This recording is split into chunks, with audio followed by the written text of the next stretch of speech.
Maswerteng gabi po mga ka-STL. Narito na po ang resulta ng STL Bulacan para sa araw na to, third draw, January 14, 2025.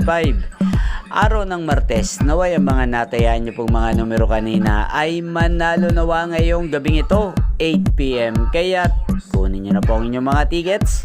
Narito na po ang resulta. Ang mga numerong nanalo sa STL Bulacan ngayong gabing ito, January 14, 2025, 8 PM. Third draw result, 24 at 1 in exact order.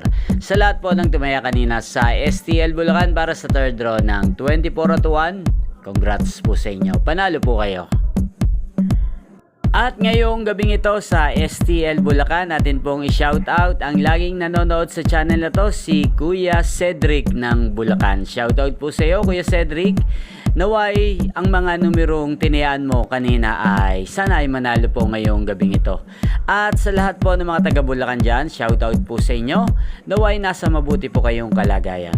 Inyo pong napanood ang resulta ng STL Bulacan sa channel na to, Roderick Hernandez TV. Maraming salamat po sa patuloy nyo pong panonood at pagsuporta sa aking channel. Huwag pong kalimutang mag-subscribe. Magkita-kita pong muli tayo bukas ng alas 11 ng umaga. Thank you for watching.